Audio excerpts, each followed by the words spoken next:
We're going to write the name of some of the other compounds involved right here. I'm going to start out with one, NADPH. Okay, this is a big cofactor involved with the production of serotonin and dopamine. NADPH, extremely important. Nicotinamide, adenine, dinucleotide phosphate. Okay, nicotinamide, adenine, dinucleotide phosphate. I know it's a mouthful, but it's a very important cofactor. We're also going to look at the DHFR gene.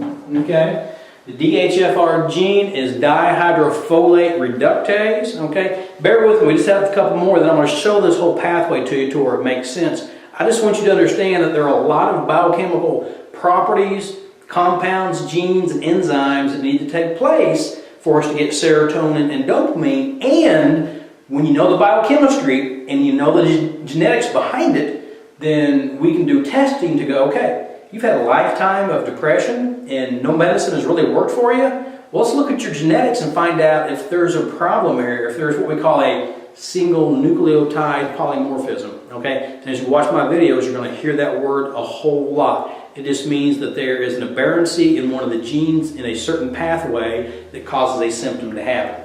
And all that means is you got a problem with your genetics making you depressed. All right, we'll keep it simple right there. So let's look at this. The dihydrofolate reductase gene.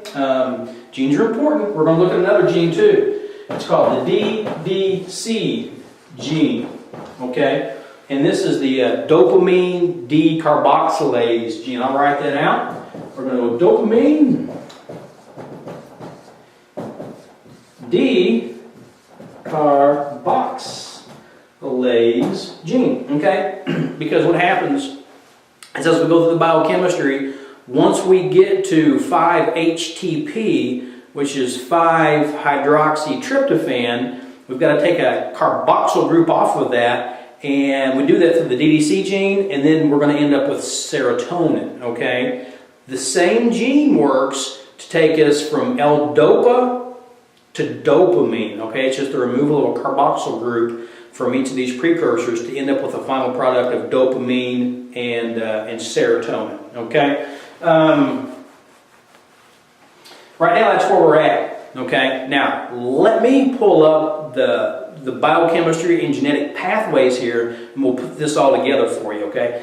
And again, this video is just to show you that if you've had a lifetime of suffering with depression or anxiety, bipolar issues, any issues where you have suspected that there's a problem with the neurochemistry of the brain, the neurohormones of the brain, if somebody's very moody, they have mood swings, there's a reason for it, okay? There is a reason for it.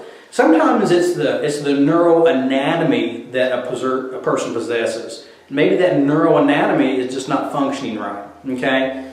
But along with that neuroanatomy, we have the neurochemistry, okay? And if we learn about the neurochemistry, the genetics, and the biochemistry, we put this big puzzle together, we can go, okay, there's some seriously potential help for you out here. If you've tried everything else, if you've exhausted every other avenue and went to every neuropsychologist or psychiatrist and tried every type of a drug cocktail just to feel better or get a significant other, or family member, or friend to get out of their depression, to get out of their moodiness, okay, to get them to like life, love life, enjoy themselves, like who they are. This is just showing you how to do that, okay? This stuff is new, it's revolutionary, it's only been around for a couple of years, okay, on how to put it together. But it takes someone who knows the genetics and the biochem to be able to put this together to show you this. And that's what I'm here for, okay?